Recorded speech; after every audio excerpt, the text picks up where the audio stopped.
ગુજરાતમાં હવે નીટની આગ છે તે પ્રસરી રહી છે અને રોડ રસ્તા પર ઉતરી છે કોંગ્રેસ અને ગૃહમંત્રી અમિત શાહ છે તેમના રાજીનામાની માંગ થઈ રહી છે અને ગુજરાતમાંથી આ આગ છે તે દેશના અલગ અલગ ખૂણે પહોંચે તો પછી મોદી સરકાર છે તેની મુશ્કેલીઓ પણ વધી શકે તેમ છે।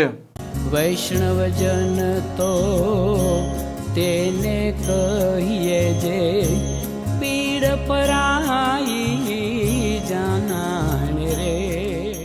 નમસ્કાર, આપ જોઈ રહ્યા છો નવજીવન ન્યૂઝ અને હું છું આપની સાથે તોફિક ગાંચી। જે પ્રકારે દિલ્હીના જંતર મંતર પર આ ઝેનઝીએ આંદોલન કર્યું તેમાં પ્રધાનમંત્રી નરેન્દ્ર મોદી અને તેમની માતાને લઈને પણ અભદ્ર શબ્દ ભાષા છે તેનો પ્રયોગ થયો અને આ મામલે પીએમ મોદીએ આ ભાષાનો ઉપયોગ કરનાર વિદ્યાર્થીઓ હતા તેમને માફ કર્યા છે। જો કે આ નીટની જે બબાલ છે તેની આગ હવે ગુજરાતમાં પ્રસરી રહી છે અને ગૃહમંત્રી અમિત શાહ છે તેમની માંગ રાજીનામાની થઈ રહી છે અને તે પણ ગુજરાતથી થઈ રહી છે અને પીએમ મોદીને પણ હવે કોંગ્રેસ છે તે ઘેરી રહી છે, કેમ કે જે પ્રકારે આ નીટનું પેપર છે તેનો મામલો હવે વકર્યો છે અને પોલીસે જે પ્રકારે આ વિદ્યાર્થીઓ છે તેમના પર પેલેટ્સ ગન ચલાવી લાઠીચાર્જ કર્યો, બર્બરતાપૂર્વક તેમને માર માર્યો। આ મામલો હવે દિવસે ને દિવસે આગ પ્રસરી રહ્યો છે અને ગુજરાતમાં પણ હવે વિપક્ષ છે તે મેદાને ઉતર્યો છે અને કોંગ્રેસે પણ આજે રોડ રસ્તા પર ઉતર્યા બાદ વિરોધ પણ કર્યો છે। ગૃહમંત્રી અમિત શાહને આડે હાથ લીધા છે અને પીએમ મોદીને પણ સંભળાવ્યું છે। જો છેલ્લા ઘણા સમયથી યુથ કોંગ્રેસ પણ પોતાનું આંદોલન ચલાવી રહી હતી અને છાત્રો કી ગુંજના કાર્યક્રમ દ્વારા અમે માંગ કરી રહ્યા હતા ધર્મેન્દ્ર પ્રધાનના રાજીનામાનું, તો એમાં અમને સફળતા મળી છે અને જે અમિત શાહ છે એ અમિત શાહ પોતે હોમ મિનિસ્ટ્રી ડિપાર્ટમેન્ટ નેશનલનું જો સંભાળતા હોય અને જ્યારે પેપર ફૂટી જતું હોય ને લાખોની સંખ્યામાં વિદ્યાર્થીઓનું ભાવિ અંધકારમય થઈ જતું હોય તો સ્વાભાવિક છે કે એનું આંદોલન અમે કરી રહ્યા છીએ અને એનું રાજીનામાનું માંગ કરી રહ્યા છીએ। જો આવનારા સમયમાં રાજીનામું નહીં આપે તો ગુજરાત વિધાનસભાનો પણ અમે ઘેરાવો કરીશું। યુથ કોંગ્રેસ અને એનએસયુઆઈ સડક પર ઉતરીને ફરીથી એ લડાઈ લડશે, કારણ કે જે વિદ્યાર્થીઓનો પ્રશ્ન છે એ જ્યારે બી વિદ્યાર્થીઓનું ભવિષ્ય બરબાદ થતું હોય છે ત્યારે દેશનું ભવિષ્ય બરબાદ થતું હોય છે।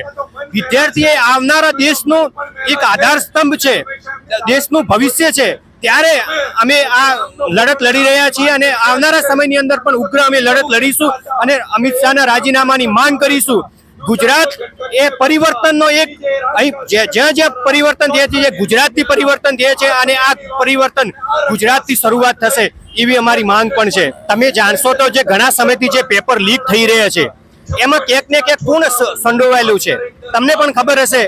એબીવીપી ના કાર્યકર્તાઓ સંડોવાયેલા હોય છે, યુવા મોરચાના ભાજપની જે પાંખ છે એમાં લોકોના નામ આવી રહ્યા છે, તો કોણ ગુંડાઓ નિર્માણ કરી રહ્યું છે? આજે દેશમાં છાસવારે લોકોના અપહરણો થઈ જતા હોય છે, લોકોના ખૂન થઈ જતા હોય છે અને એમાં ભાજપના કાર્યકર્તાઓનું નામ આવી જતા હોય છે।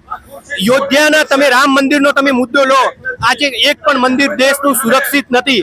આઝાદીના સમયમાં આટલા મંદિરોમાં પણ લૂંટ થઈ હોય એવી ક્યારેય ઘટના નથી બની, આટલા પેપરો લીક થયા હોય એવી ક્યારેય ઘટના નથી બની। ત્યારે બીજેપીના મિત્રોને મારે પૂછવું છે કે ગુંડાઓ, કોંગ્રેસ તો શાંતિ સંસ્કારીની પાર્ટી છે, તમે ગુંડાઓનું નિર્માણ કરી રહ્યું છે અને એ તમે સોશિયલ મીડિયાનો ફેક એકાઉન્ટો બનાવીને પણ એક જ્ઞાતિ વચ્ચે ઝઘડાવો છો, ધર્મ વચ્ચે તમે ઝઘડાવો છો।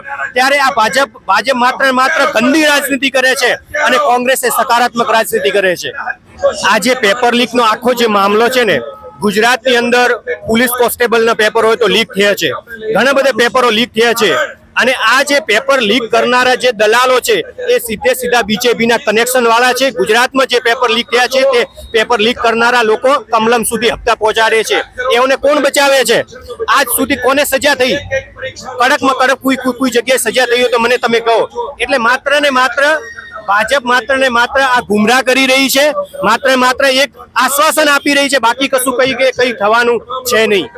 આ પ્રકારના સમાચાર માટે નવજીવન ન્યૂઝ ચેનલ સાથે જોડાયેલા રહો। નમસ્કાર।